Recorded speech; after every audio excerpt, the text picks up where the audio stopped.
The entire team at Emsolation want to acknowledge that we are gathered on the traditional lands of the Wurundjeri people.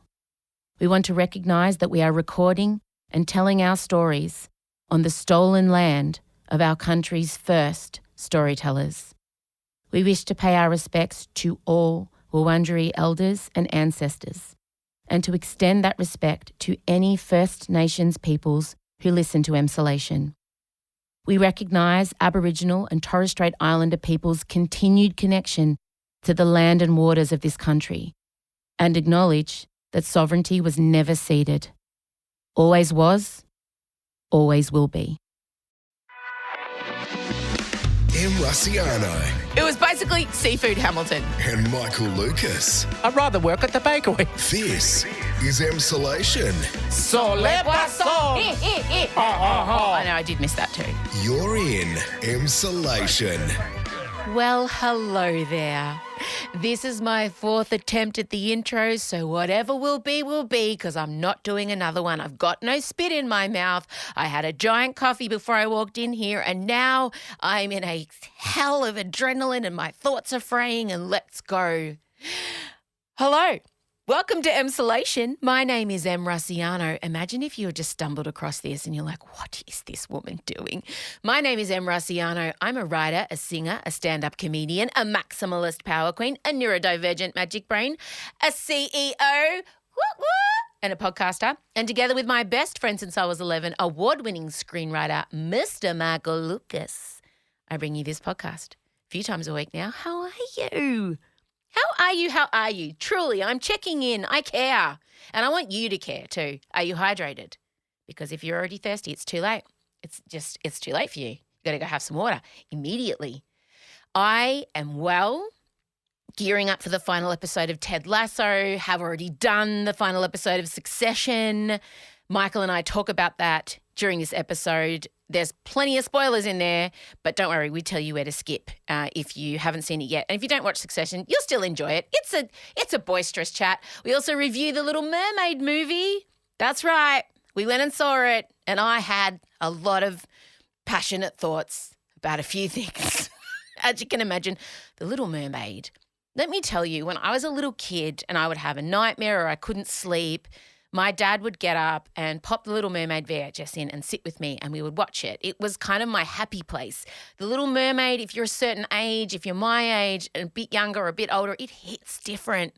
So this live action remake had a lot riding on it. And I went through so many things. I cried. I fell asleep. That gives you an indicator of how long this is going to go for. We also talk about a vengeful killer whale who is my hero. That's all I'm going to tell you.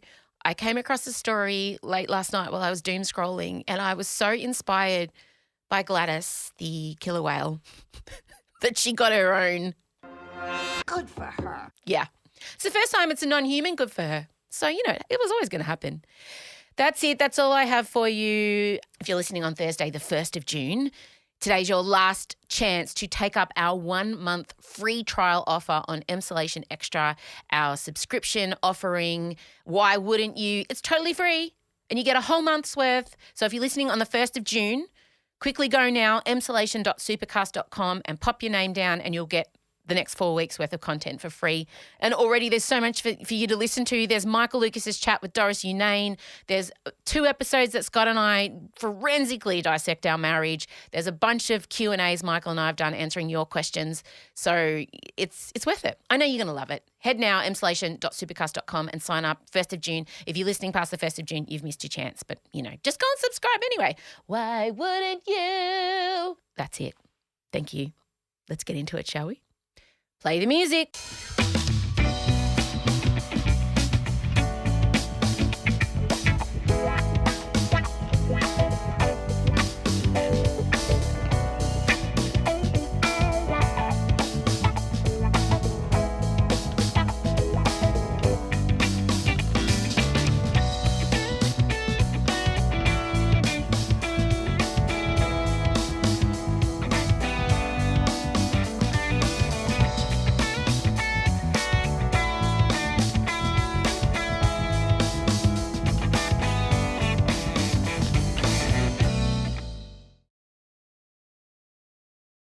Em Rusciano and Michael Lucas. This is Emsolation. Michael Lucas sits here before me, hours off a business class international flight.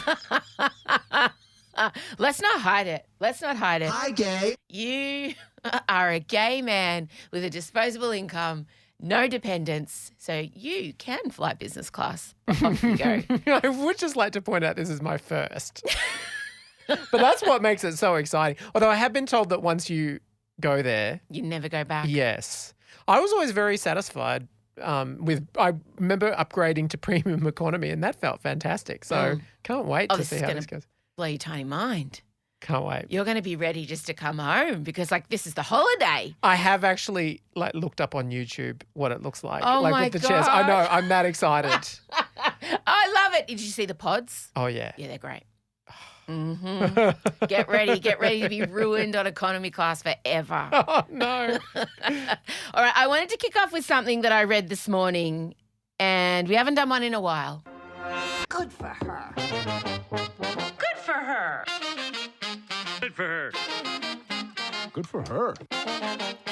Good for her. Today's good for her is White Gladis, the majestic and vengeful orca.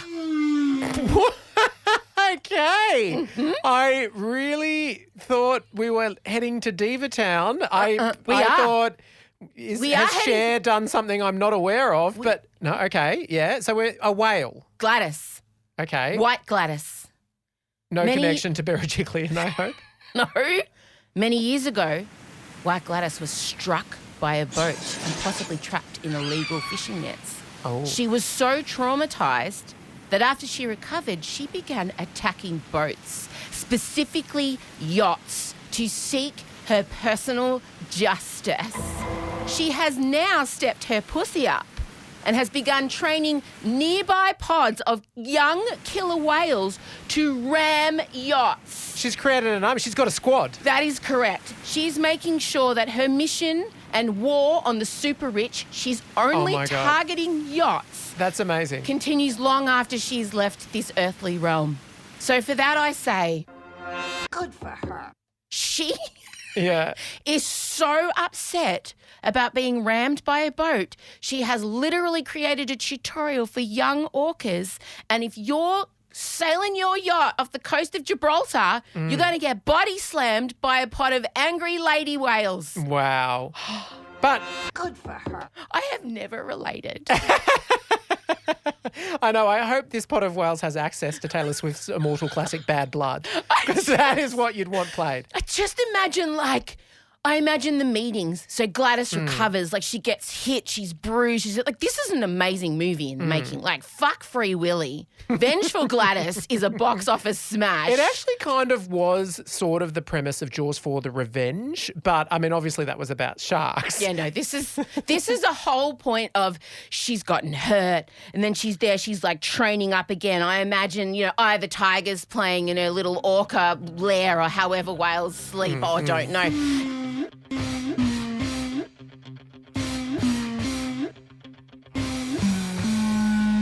And then she's she comes out and she's ready and she spots a yacht and she goes up to him. She's like, no, I need a fucking army. So she goes back and she trains up the minions and she's like, come here, come here. She finds all these young orca ladies. Come on, let me teach you. And then they're just practicing body slamming. Wow. How do they practice? How do they know? And how do they communicate? That yacht, go, fly my whale army. Fly, my pretties, fly. And then do they report back to Mama Gladys?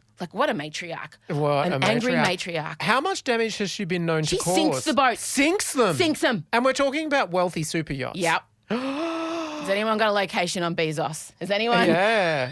I love that they're picking eat the rich, sink the rich, if you will. Totally. Nature will have its revenge. She's targeting yachts. Yeah. It's the most beautiful thing. Anyway, White Gladys, I salute you. I see you, girl. I just respect it. I respect your process. Spiritually, you wish to carry her energy into your day-to-day personal and professional interactions. Oh, I dream of training up a young female army to exact my vengeance. One day. I have two. You do, yeah. You've also got, you have an army of sorts. I do have a community of, we could stay. Imagine if I ever decided to White Gladis it. Oh, look out. A few people should be very nervous. I always thought that if you developed your own little logo, an owl would be part of it. But now I'm thinking... Oh, yeah, killer whale. Killer whale. And orca. I need to find some Gladys merch immediately. Pray tell, what area of the world? Gibraltar. Oh, wow. Rock of Gibraltar. Wow. It's perfect. It's so good. Actually, it does sound like Gladys Berejiklian and Gladys Gibraltar. White Gladys Gibraltar. I just respect it. He is hoping she isn't brought down by a poor romantic choice. She better not fucking pick a Daryl. I'll tell you She what. better not. Nah, she would be a lady in life lesbian, White Gladys. I just feel like she's probably got a lovely lady orca partner. I hope so. Yeah. They But swim also, around. amongst the orca whale species, are the females the dominant? I'm going to gender? say if they're sinking yachts, yes. Yes. Good for her. All right. Little Mermaid time. I'm surprised. I really thought there was a link there that you're going to go. We were aquatic. There were so many. Oh, you're right. I should have segued. Yes, while we were, Okay. shall we say, under the sea. You do it. Hang on. Okay, wait. Say it. Well. Don't wait for the harp. Oh, You've gotta, sorry. like, Okay, you've do gotta- it again then. You know, like a DJ mixes in the Yeah, song. all right. Ready? This is crucial. Well, while we are fixated on the seven seas, a No, I wise... like the Under the Sea one Oh, better. well, a wise It was crab. a song lyric. All right, Okay. start again. Okay. Well, as a wise crab once said, darling, it's better down where it's wetter. Take it from me. And anyone who has been to the movies in the past 10 years would say it's never better to remake an animated classic in live action, except for maybe The Jungle Book. And you would argue a little bit of Aladdin. I disagree, but yeah. Aladdin was okay. I thought The Lion King was okay. It was okay, but it has that central problem of when you do photorealistic animals, they're not very expressive. And it also had lions attack. Don't tell me you didn't love that. That was Beyonce summoning her female army. Yeah, Foxy much Cleopatra. Like Gladys, That's the right. Orca. Oh, the links, the transitions. I'll find a way to bring Gladys into this whole episode. Don't worry, I'm obsessed. We went and saw The Little Mermaid on Sunday together. We did. What are your initial thoughts on The Little Mermaid? My initial thought is that the actual Little Mermaid herself, Halle Bailey. It's so tempting to say Berry. Oh, I know. God. Anyway, splendid, Magical. fantastic, Held magical. the movie up. Oh, my Absolutely. God, 10 out of 10. Disney princess Oh, incarnate, God. pure of heart. Good for her. We loved her. Loved her. Couldn't take my eyes off her. Carried the movie on her fins. That's right. Honestly, she held that entire studio up. And when she sung Part of Your World, Oh, heaven. that was my money spent. Like, I teared up, and then she hits this final 3-note. She goes Yeah. up high like an octave. That's right. And I just sat there thinking, well, that's good. That's the money. That's why I paid to come. Well, That's you right. paid for me to go. But I just think everything else was kind of like they gave The Little Mermaid the cartoon like Valium and then made it into a live action. But she was great. She was so great. 10 out of 10. Definitely worth going just for her performance. The Little Mermaid. We're divided on Ursula. I'm a defender. You... You want it too bad. No, Your I... standards are too low. I don't think I'm the gay that's given up. I don't think it's Melissa McCarthy's fault necessarily. First of all, they kept her in this dark cave the entire time. And so I kept trying to see her. Do you know what I mean? It felt like I wanted more of Ursula until obviously the end. But every time we saw Ursula, it was like they quickly rubbed like smudge over everything. So you couldn't quite make out how bad the eyebrows actually were. Yes. Yes. I was very distracted by the makeup. But to be fair, based on Drag Queen Divine, and that's what her makeup looked like. And the guy who did the makeup is an Academy Award-winning makeup artist. so it was accurate, is what you're saying. He stayed extremely true to the source And it would have material. hurt him, I guess, in Correct. some ways, to veer close to Divine's limitations of Yeah. makeup. And as an artist, if you are given a reference point and you're very good at your job and Sure. you're told recreate this, Sure. you don't want to smoke it out with some lashes and glitter and blend and Yeah. you don't want to do all those things, which is what I feel like a lot of the drag community wanted. You want to stay true to the source material. Yes. But yes. Look, when it began with those roaring ocean waves, I was quite excited. And in fact, all the bits on the ship, I was pretty into. I thought it looked good and I it was atmospheric. It was great. Unfortunately, the ship bits only accounted for about 5% of the total movie. Yeah, but the first letdown was there was no "We are the daughters of Triton, great father who loves us and named us well." Like, they just didn't have that. I know. And they replaced it with basically a council meeting. Sitting on coral. That's right. And then we get to the main problem with this movie. Javier Bardem.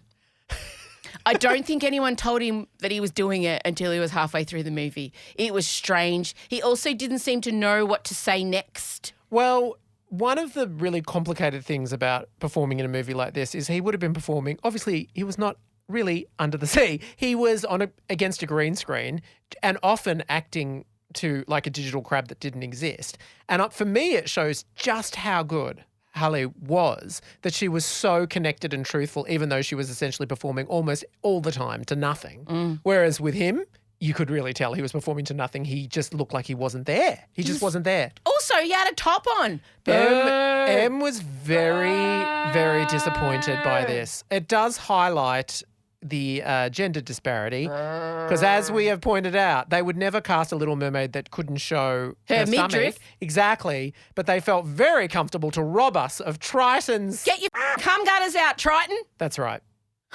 As you said, he was the original daddy. Mate, when they first showed us Javier / Triton, I wanted to walk out. I'm like, take it off. I just feel like he was there for the paycheck. That's it.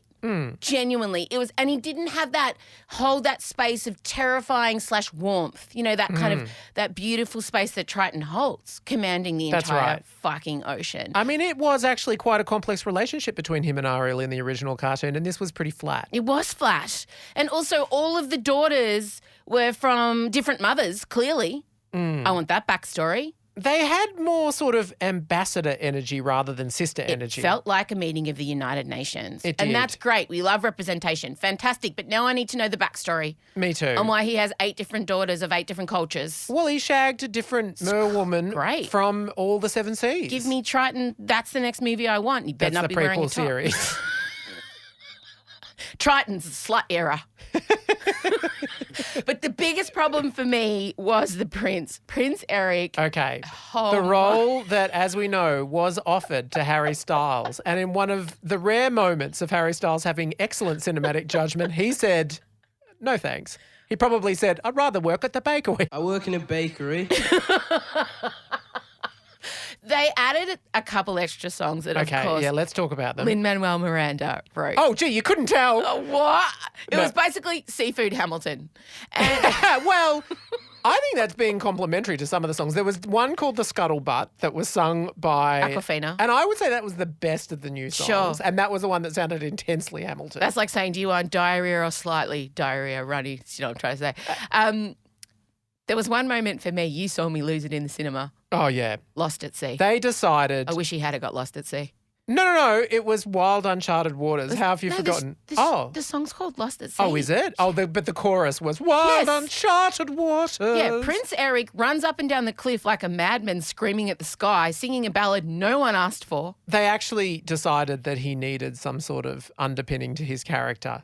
Oh, I wish they didn't. No, I know. Disney princes are best seen and not heard. It was a boring song. Oh, my God. And the way he was, honestly, running up and down like a Jack Russell Terrier going after the mailman up and down the fence. That's right. It was wild. They obviously and I was laughing. I lost it. Could not come up with a brilliant idea for the staging of that number. And so, yeah, he just ran back and forth. And he also couldn't sing. Look, as you know, I'm not as critical on that front. He looked delightful. Oh, shit. When they launched into that ballad, I was like, I'm done, man. Yeah. I'm done. The other thing that was a bit weird was just the whole depiction of the place where he lived and all of that situation. He was adopted. Yeah. That was the first thing. And I didn't quite really, where were they? I think it was like Barbados? My read on it was sort of, Caribbean Bridgerton is basically where he lived. It's so true. But also there just was something, it was like they were sort of trying to locate it to a certain extent in some sort of historical and geographic position, but at the same time, for the love of God, they're not going to mention slavery or colonialism. So we just sort of end up with this sort of weird. Yeah. I think it would have been better to go full fairy tale with I that. agree. They tried to explain too many things that don't need explaining. No. The one thing that we were all very upset about was Oh. the editing of Ursula's song, Poor Unfortunate Souls, the greatest Disney song of all time. Greatest. There's nothing better. No, exactly. Truly. Exactly. An all-time classic, perfect for karaoke. And there is one particularly spectacular bit. Go on. And- You wanted to do it. You do it. Oh, with you. Okay. You won't be able to resist. I can resist. This is your moment. Come on. But there's a spoken word bit where Ariel says that without my voice, how can I? And she's about to say Triton, and then Ursula responds, "You'll have your looks, Your pretty face. Oh, gee, you waited a long time. And don't underestimate the importance of body language. Ah, the men up there don't like a lot of chatter. They think a girl who gossips is a bore. Yes, on land it's much preferred for ladies not to say a word. And after all, dear, what is idle chatter for? Come on, then, not all that obsessed with conversation. True gentlemen avoid it if they can. But they don't inflict their scorn on a lady who's withdrawn. It's she who holds her tongue who gets a man. Come on, you. I know, they got rid of all of that. Presumably because it's bad values. Yeah, but it's true. Well, and also she's the villain. She's giving her bad advice. I agree. It's not like the film is telling, basically the lesson of the film is don't listen to Ursula. And so why did they take out that? But I also feel like the icky thing about it was I felt like they were sort of saying because it's a little bit sort of sexual, like body language and everything like that. So they're like, oh, that can have no place. And I feel like, oh, come on. I know. Come on. But I argue that Ursula is the villain. I would say Triton and Prince Eric are the villains. Well, true. The Ursula Genesis just- story would be, I mean, you would love that. Imagine that. Oh, that's next. That's next. Yes. They also did one really weird and complicated thing, which was they added a whole dimension to the spell. As we all know, she sells her voice and she's got 3 days to get the prince to kiss her or else she'll be owned by Ursula forever. But then Ursula added in this whole other thing which Ariel wasn't aware of that I'm putting in a trick. She can't remember that she's got to kiss him. And I can only presume this was because they thought, again, dodgy look to have her there on the ground thinking, gotta pash this guy.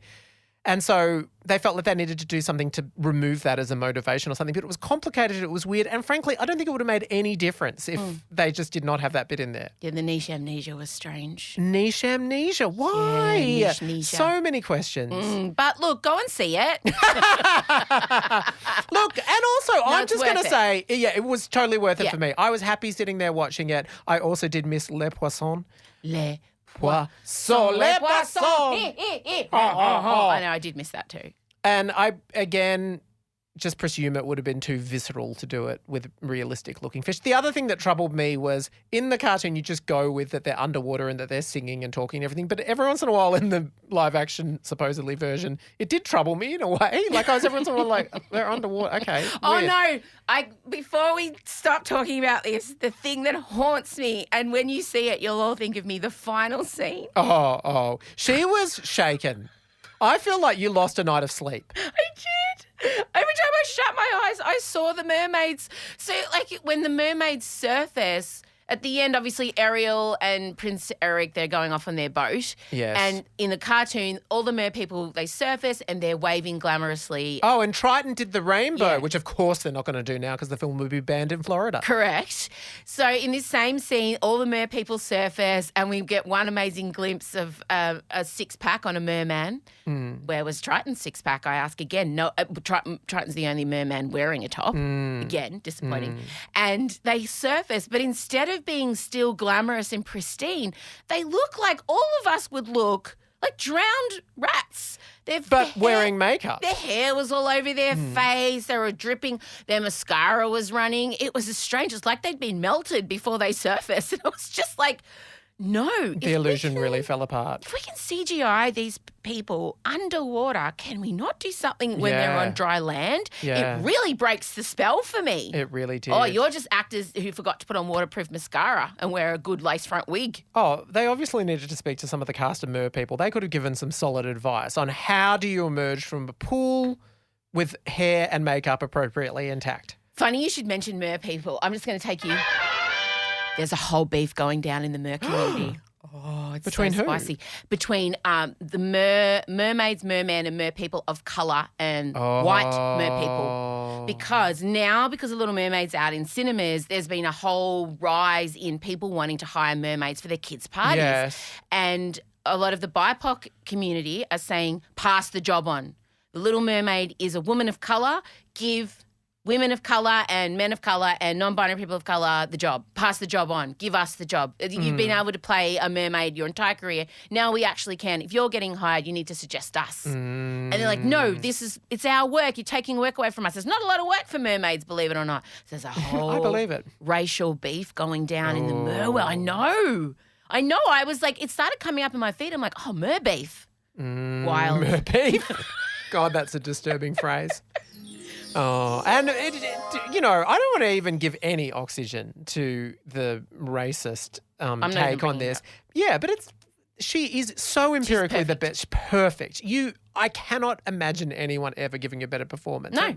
Anyway. Go and see it to see the magnificent performance of Halle Bailey, because 10 out of 10. Yeah. If Worth you're like it. Em, you might hit a point where you need to do a supplementary order of chips to get you through. I did. You did. When the Prince came out, I had to turn to carbs. Yeah. I did. I pressed the button. I was like, for God's sake. And I pressed the button because we're in gold class. Yeah. Because we're old.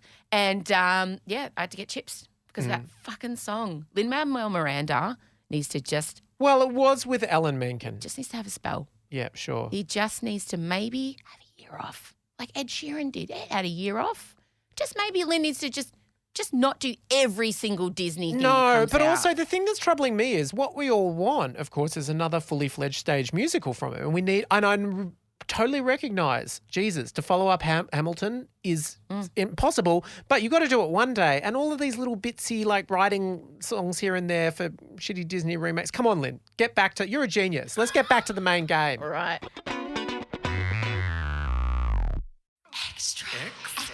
Extra. It's Emsolation Extra. If you haven't subscribed to Emsolation Extra yet, here's what you've missed. Michael Lucas chatting to Heartbreak High and 5 Bedrooms actor Doris Unane. So then Heartbreak High, he had a different name in the TV show. So I ended up as yola fatouche, Yeah. which is a salad, a Lebanese salad. As my mum said, you can't pick just a Lebanese name. What if you're upset with someone's family? Em's 2-part chat with her husband Scott. My hobby is not prioritised. Your hobby is prioritised. Between the two of us, I could not take out the amount of time you take out. Within the way it is currently, Yeah. probably not. No. And our weekly AMA episodes where Em and Michael answer your questions. Michael Lucas. I recently watched the 3rd episode of the new season of 5 Bedrooms, and there are possums running along the fence that seem to be perfectly timed. And I'm wondering if that was planned. Carla, so glad you noticed. No! Emsolation Extra. Sign up to get that and so much more at emsolation.supercast.com. It's Emsolation Extra. Em Rusciano and Michael Lucas. This is Emsolation. Succession. Yes. Spoiler alert. Spoiler alert. We're going to be talking about the finale. If you haven't seen it, skip forward. Okay, now they're gone. I just want to say I called it. Yeah. Here is the evidence that I called it. Insert grab. So who's going to be the successor? Who do you think? Tom. Yeah, Tom. Tom. Mm-hmm. It was always going to be Tom. Mm-hmm. And I love that it was Tom. It couldn't have gone any other way. No, definitely not the main 3 children at all. I want to tell you, while I was watching the Succession finale by myself on Monday, I had to pause it to take a rest because it was so intense. And I opened my Instagram and there was a private message from Shiv saying she'd seen my house photo shoot and loved it. Well done. And it was like... From Sarah Snook. I think Shiv has a very different decorating palette. From Sarah Snook. But it was so weird. I'm sitting there watching the Succession grand finale, and Shiv and Tom have had a particularly rough scene, and I've paused it to have a rest, and I've opened my phone and there's Shiv talking about my mud brick house. And it was, I had to call you. I'm like, what is my life? What is going on? Because, of course, Sarah and I acted in a movie together. So, we're buddies, we're pals, we're friends. That's right. Fellow performers in the ensemble. Breakthrough roles for you both. Totally. And I sent her back this ridiculous voice memo just saying, oh, my God, I'm watching you now. It's so amazing. You're so good. And I was like, I gushed and I sent it. And I regret sending it. And I can't listen back to it because I don't know. I can't even remember what I said. And I'm like, yeah, I'll do your house for you, but let's talk about Succession for the next 55 seconds. But anyway, so that's what happened to me while I was watching the finale. I've been thinking about it so much. And I just don't think I would have done anything differently. And we're such picky bitches, you and I. But I have one thing. Oh, yeah. My only thing is I would have liked a bit more Jerry in the finale. Oh, I yeah. was invested in Jerry. And she got a little bit on the video that they watched of Logan, and she was cited by Roman when she was coming into the office, but she never really got any scenes or anything like that. And yeah, as someone who was invested in Jerry. The other person that I'm obsessed with and I think has not been recognised for the true winner of the series is Willa. Because she ended up with the $80 million apartment and she said she was going to sit there and write a play and she was going to ship off the husband so she didn't have to deal with him. That is a win. Yeah. She just got everything you could want. Yeah, Willa is the secret winner too, isn't she? Totally. No, I think the way it's wrapped up in that, everybody kind of got nowhere in the end. Nobody won. Nobody evolved. Everybody ended up right back at the start again. Kendall staring at water, Roman in a bar, and Shiv sitting silently hating her husband. It's going to sound very loaded to say I thought of you in that Shiv moment, but not because there's anything like it. No, but just because that was such a powerful visual ending to see her in that car, and I could almost feel you. I felt like I could feel you reacting in Warrandyte from my own home. I did. So she gets in the car with Tom. Obviously, at the end, we found out Tom's a new CEO. They've sold to Gojo. And she essentially has facilitated that by changing her vote at the last minute. Yeah, she shivved her brother. She really did. And so they're in the car together and Tom puts his hand out. It's like a peace offering. And then he puts it out, rests it, and then he flips it over to sort of say, take my hand. Yeah. And she just rests it on top. Yeah. Like doesn't embrace, just rests her hand, like barely touching. Yeah. And I was like, fucking bravo. Like, Good for her. And I just love the moment. So obviously they've all gone in. There were so many things I loved. Obviously the scene in their mother's kitchen in Barbados was magic. The mother is magical. And I'm so glad that she got a great run in the finale. Oh. She's been one of the best characters of the whole way. She only appears sporadically. She got the best line. I don't like eyes. They're face eggs. Oh, that's right. Peter did my eye drops. Oh, bless him. There was something about eyes. They just kind of revoked me. Eyes? Like human eyes we all have? I don't know. I just think of all these blobs of jelly rolling around in your head. Face eggs. Oh. And I also love how much there's this running theme with the mum. She never feeds them. And then she's always like, well, we've got a hearty meal, but it's, thin rations. She is wild. Yeah. And so they've got that beautiful moment in the kitchen and they seem to be at peace. And then obviously they head back in for the board meeting all on agreeance that Kendall's going to be CEO. And then I knew the moment Shiv changed her mind, they go into old mate's office, Logan's office. And he's in the chair. And he puts his feet up on the desk. Yeah. And for me, I was like, oh, no, they can't vote for him. They can't do it. They can't do it. That's the moment I think Kendall lost it from Shiv. Yeah. And it was done. And also how accurate she goes, I just don't think you would be good at it. I don't think you'd be good at it. What? I don't even believe you. I don't believe you. I don't think that you would be good at this. For fuck's sake, Shiv. I think it's probably one of the very few truthful lines. The other line that absolutely killed me in the moment because, Succession is at once a brutal black comedy and a tragedy and a drama and all those sort of things. When Kendall finally breaks and his rationale is, I'm the eldest boy! I am the eldest boy! It was so dark and so hilarious. And also, as they quickly point out, you're not. No, Connor is. Connor But, is. oh, my God. That's wild. what he was reduced to. I know. The whole thing. And Jeremy Strong, Yes. what a performer. I know, he's I'm amazing. sorry, I can't. They made this drink. They made this meal fit for a king where Shiv was putting in every disgusting thing. And I listened to the Succession podcast. He drank it. Like that, and then had to go vomit afterwards Yes. or something like that. That is and they commitment. did like 3 takes. Yeah. He drank that disgusting drink that they were just making shit up on the spot. Yeah. I love I love how it's ended. I don't want any more. I'm not sad that it's over. I'm quite frankly relieved. Yeah, me too. So stressful. It was really stressful. Ted Lasso's wrapping up this week. Today's the last episode ever. Oh my goodness, what a roller coaster you've taken us on with your Ted Lasso relationship. Your relationship with Ted Lasso is not dissimilar to the dynamic in the Roy family. Love, then hate, then you're destroying it, and then you're saying every child should be forced to watch it. You are Shiv. I'm Shiv. I'll take that. I like it. I like her. She likes my house. She's messaging me during the finale. I just want to say there's quite a difference between the actress and the character. Quite a difference. I know, but still. We say farewell to the Roys. We do. Well done for keeping that quality the whole way. I mean, there is really, you could not look at that show and say there was a dodgy season or that even that there were particularly bum episodes or anything like that. Just unbelievable to the end. So good. All right, well. What are you doing this weekend? What are you doing? Yeah, I'm out and about in London. Yeah. What are your first weekend plans in Old Blighty? I'm catching up with a friend. Oh, yeah? Yeah. Which friend? Her name's Shannon. Oh, yeah? And what are you guys up to? What are you going to do? You're going to... Maybe see a show. Oh, what shows are on in London this weekend? Well, there's a lot of shows on, actually. There's a lot of shows. There's probably one big one. Oh, yeah? What's that? It's out in Tottenham. Oh, yeah? What are you seeing? It might be Beyonce, Giselle, Knowles Carter. Fuck you.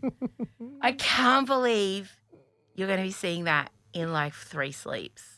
I got the tickets downloaded on my phone. I know, it's brutal. I know. And the worst thing is I'm going to go, but you'll be with me because I'll film so much. But no, I know the rules. Nah, you can film. Well. Just film. It's fine. It's fine. Just film. I don't care. We're also seeing a stage production of Brokeback Mountain. Hi, gay. With Lucas Hedges. You know Lucas Hedges, Academy Award nominated actor, yeah. That's really great. I'm really happy for you. Sorry. What are you going to wear to Beyonce? If you wear a fucking novelty T-shirt, I swear to God. What are you going to wear? Well, to be honest, I think I'm probably going to have to wear a coat because it's an outdoor stadium in London is still getting down to like 9 degrees. Faux fur. Buy a flashy faux fur coat. Okay. I'm going to disappoint you. I mean, as if I haven't already. If you wear a fucking plaid Sherpa jacket with a woolen collar to Beyonce. Okay. I'm not joking. There'll be some sort of Oh, retaliation. my God. What a downer. Oh, my God. You've chosen to end it this way. Should we look towards August? Dun, dun, dun, dun. Thanks, Chella. Nah. Let's just sit in this moment. No, let's just sit. The real interesting thing is going to be next week, next Thursday. By then, we will have recorded the first ep. Oh, shit. Are you going to review the concert? No, I don't know. It's up to you. I feel like my testicles are in your vice at the moment, so you can decide. You're not the first man to say that to me. Really? No. Who else said it to you? Are you married to him? Oh, no, I wear his on a necklace. Oh, like Ursula with her shell. Animated, not Melissa McCarthy. It won't cost much, just your balls. All right, we'll have fun. Have a fucking great time. Really happy for you. Thank you. Is that enough? Have we recorded enough? How long? Yeah, we're right. Oh, okay. 30 odd minutes. All right. Well, this is comfortable. I want you to feel uncomfortable. I'm enjoying it. All right, goodbye, fine. See you later. Go get on your business class flight. You yuppie. Do people still say that word? That look, not since 1989, but that's okay. You metro homosexual yuppie. Yeah, you metro. Remember yuppie? Do you remember that urban professional, that's it, isn't it? Do you remember in the 90s if a man washed, he got called a metrosexual? Yes. Like if he just had hygiene? That's right. If he used deodorant. A breakfast show called a Metro and Two Girls or something. I remember that briefly in my mind. But we literally were rewarding men for I know. The bar was very low. All right, goodbye. Goodbye. This is Emsolation. Okay, gang. Well, he's off. He's gone. It's so strange that I'm not going to be physically in Michael's presence until the end of August. But when he left, I did get to say to him, see you in New York. I already feel anxious about this I've never been away from Elio for 2 weeks. Like, we can barely go a night. I'm worried about getting to the airport on time. I'm worried about going through customs. I'm worried about my passport. Like, there's a whole bunch of things.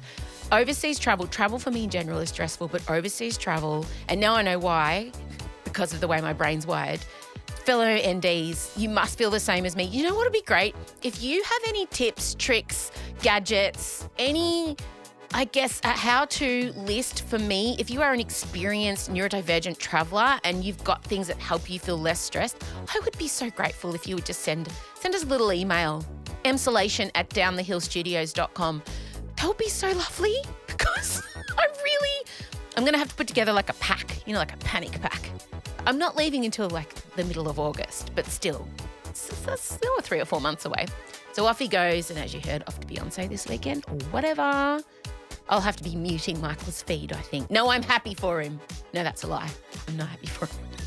I hope you enjoyed this week. Don't forget to follow us on Instagram @Emsolation Podcast. Sign up for our newsletter. And we have some merch coming soon. Yes, Ginger Taylor, incredible neurodivergent artist based in Melbourne. She has made us a fantastic piece of art. We're going to be popping that on T-shirts, totes, hoodies, tea towels, whatever you think of. We're actually taking your suggestions at the podcast Instagram. So if you have a thought about what kind of merch you'd like to see Ginger's artwork on, please let us know.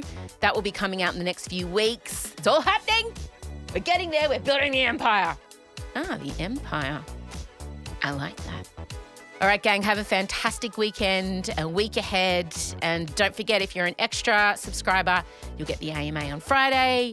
You'll get my chat with Drag Race royalty on Tuesday. I haven't told you who. It's going to be good.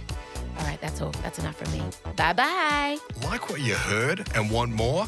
Emsolation is a totally independent, neurodivergent, female-led podcast, which you can help support by subscribing to Emsolation Extra. Get exclusive bonus episodes every Tuesday, question time with Em and Michael, pre-show meetings, videos of the podcast recording, pre-sale access to live events and discount merch, a weekly newsletter, and so much more. Help us by subscribing now or gift a subscription to someone you love at emsolation.supercast.com or get the link via Emsolation socials. Emsolation with Em Rusciano is recorded at Down the Hill Studios, hosted by Em Rusciano with Michael Lucas, executive produced by Benjamin Wasley, produced by Em Rusciano, edited by Ezekiel Fenn, socials by Em Rusciano, Benjamin Wasley, Lauren Miko, and Marcella Rusciano Barrow, with assistance from Jem Evans and Georgia Watts. Follow us on Instagram at Emsolation Podcast and join other Emsolators at the Emsolation group on Facebook. The answer is Harry Styles. Please take the time to share this podcast with a friend. Give us a 5-star rating and make sure you're following us on whatever podcast app you use by hitting the follow button. Thanks for listening,